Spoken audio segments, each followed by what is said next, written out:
Ever since I was a kid, I knew I'd be helping people.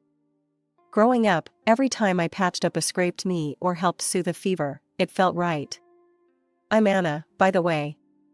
My journey into the medical world wasn't glamorous, but it was mine, and I clung to it with everything I had. The university was my escape and my battlefield. I wasn't the top of my class, but I hustled hard. Nursing wasn't just a program, it was a ticket to making a real difference. And hell, I worked every angle, from grueling night shifts at the local clinic to volunteering at blood drives. Anything to build that resume and keep the scholarships coming. After getting my degree, I stayed in the city. The hospital gigs were fine, but something was missing. That's when I stumbled into cosmetology. It might not sound like life-saving stuff, but you'd be surprised how much a good skin day can mean to someone who's been battling acne or scars. I hustled some more, saved up, and eventually, with a chunky loan weighing down my bank account, I opened my own small office. It was just a tiny room in a shared space, but it was mine. It was at one of these rare gatherings with friends, you know, the kind where you realize you haven't seen each other in ages and everything just clicks, that I met David. He was a friend of a friend, typical setup. "So, you're like a nurse or something?" David asked, beer in hand, an easy smile on his face. Now I'm a cosmetologist. I own my place, I said, a little too defensively, expecting the usual judgment. "That's badass. Running your own show. Must be nice calling the shots," he said, genuinely impressed, not a hint of sarcasm. "Yeah, it's pretty cool." "Hard, but cool," I admitted, warming up to his interest. The night faded into a blur of laughter and music, but David's words stuck with me. He wasn't like the others who just nodded along. He got it, the grind, the passion. It was refreshing. Life before David was simple. Work, pay bills, hang out sometimes. But after that night, things changed. We started seeing each other, and every date, every late-night call, it just felt like, maybe, just maybe, I wasn't in this all alone anymore. Over the next few months, we found our rhythm. He'd text me in the morning, something goofy to start the day. I'd call him on my breaks, just hearing about his day made the hours easier. He worked in tech, something about networks, and a lot of complaining about how nobody appreciated good code. He met my friends, I met his. His mom, Mrs. Walker, took to me right away. She was a stout woman, strong in her opinions, and generous with her laughter. The first time I met her, she hugged me like we were long-lost family. "David hasn't shut up about you," she whispered in my ear. "About time he found someone who can keep up with him." We had dinner at her place one Sunday. It was all very casual, homemade lasagna, and stories about David's childhood. "He used to run around barefoot all summer," she laughed, said shoes made him slow. David blushed, tried to change the subject. "Mom, come on, don't embarrass me." "Oh, hush, let her see you're not as cool as you pretend," Mrs. Walker teased, and we all laughed. It was easy, comfortable. It felt right, being there with them. After about a year, things got serious. We were spending almost every night together, and not just at my place. One chilly evening, wrapped up in blankets on my tiny balcony, David broke the silence. "Anna, I've been thinking about us." I tensed, uncertain. "Yeah? What about us?" He took a deep breath, his hand finding mine under the blanket. I know I want to build something with you. A real life. What do you think?" My heart raced, but I played it cool. "Build something, huh? Like Lego or more a Monopoly kind of deal?" He chuckled, squeezing my hand. "Funny. I mean a life, Anna. Together. Maybe even think about getting a place, something permanent." The idea was terrifying and exciting all at once.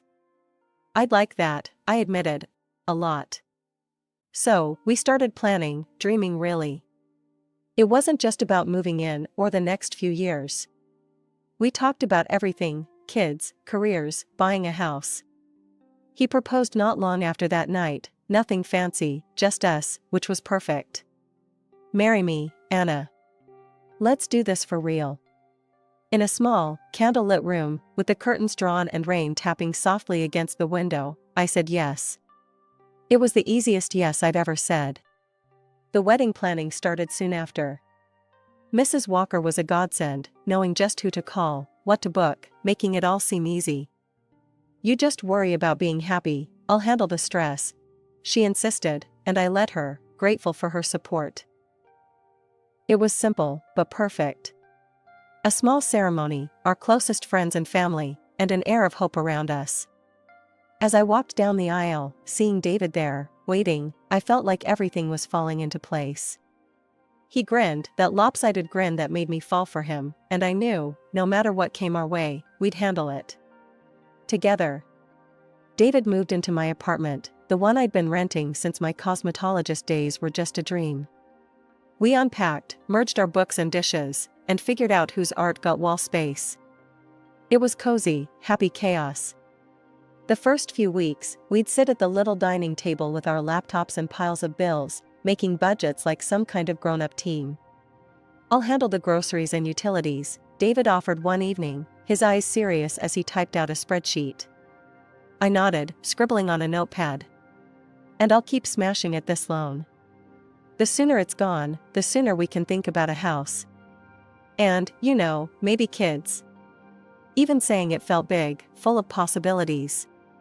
David smiled, reaching across the table to squeeze my hand. Sounds like a plan, babe. Everything seemed lined up just right. But then, things with Mrs. Walker shifted.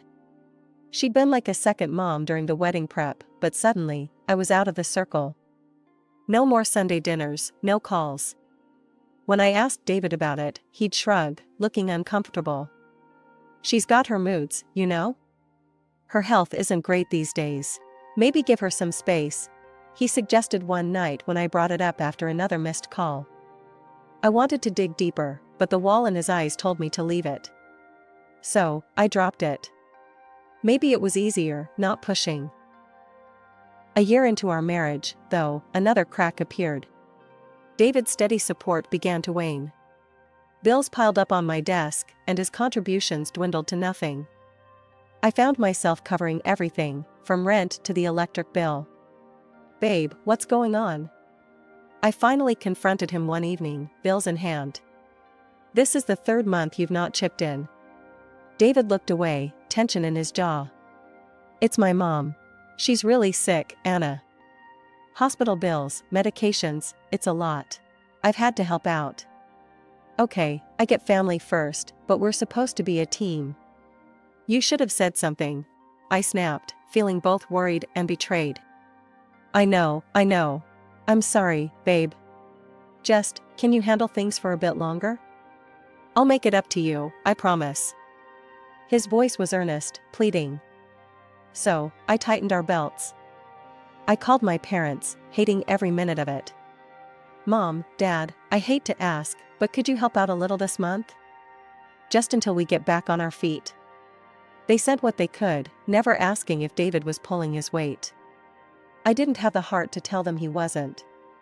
Work became my refuge and my prison. I skipped lunches, booked clients back to back. Sundays off became a memory. I barely saw David, he was either at work or helping his mom. Our apartment felt too big without him, the silence too loud. One rare evening together, I tried to bridge the gap. We're in this together, right?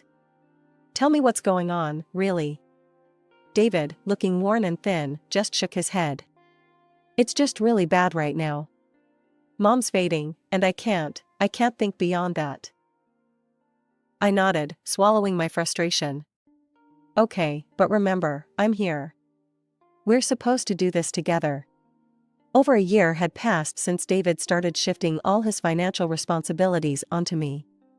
Meanwhile, I managed to pay off the loan for my office. Finally, that tiny room was all mine, every inch a testament to the sweat and late nights I'd poured into it. But as my professional dreams solidified, my personal life with David crumbled.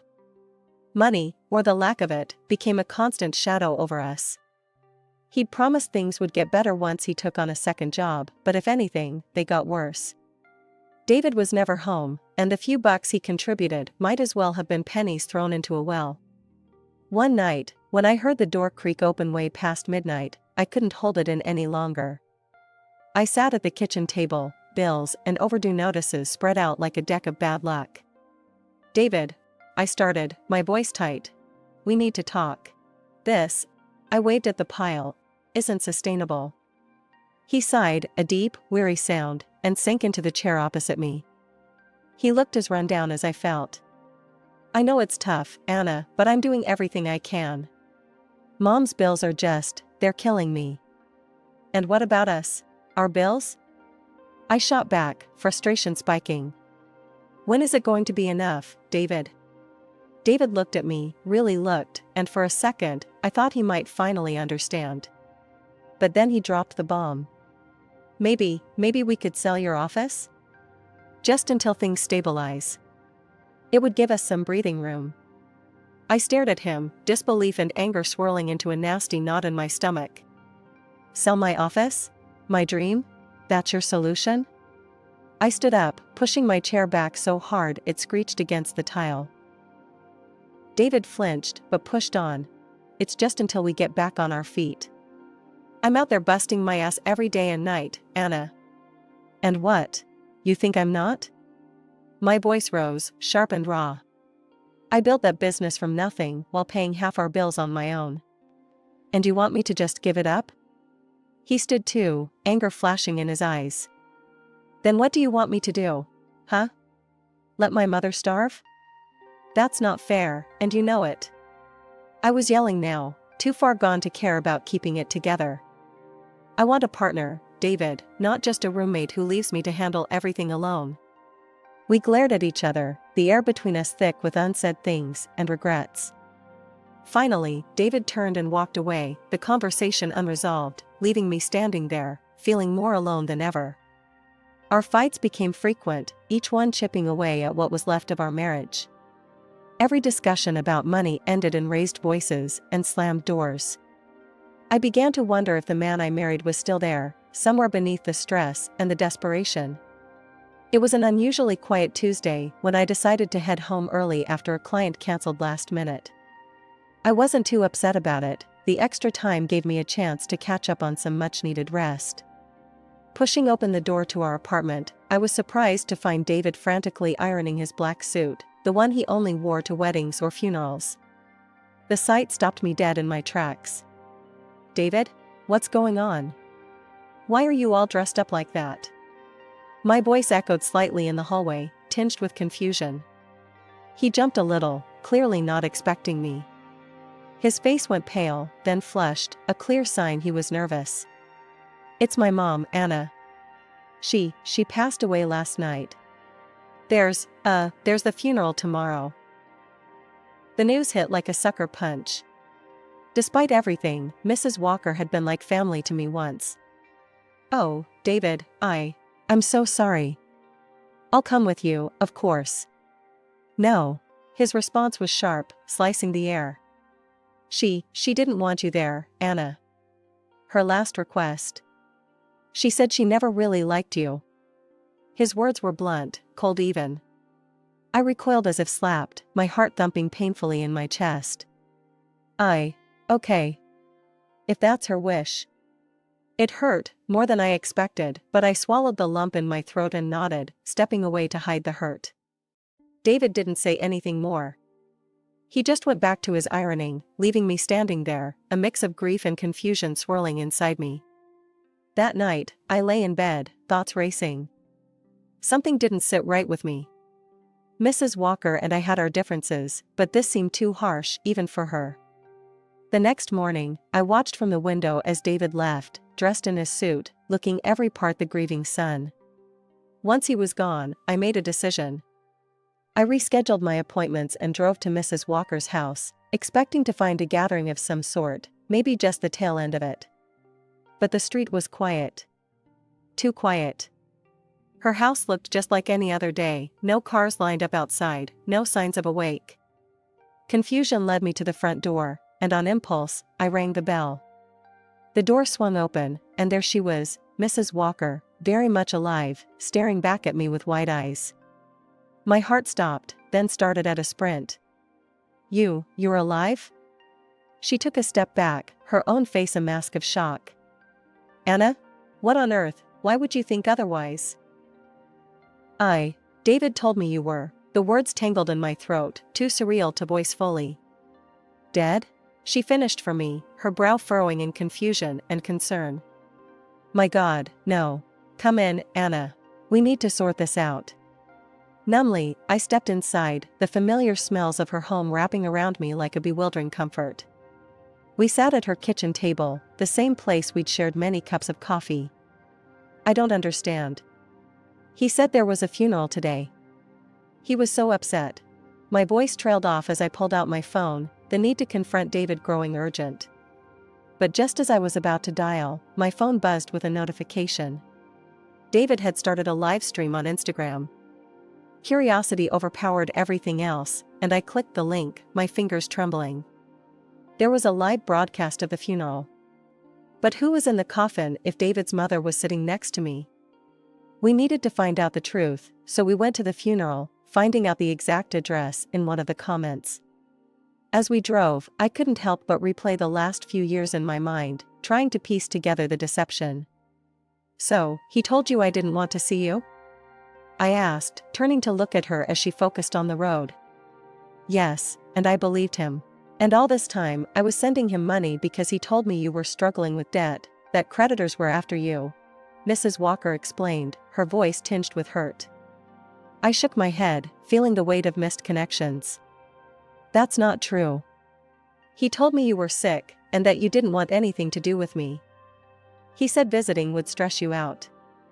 He's been lying to both of us, playing us against each other."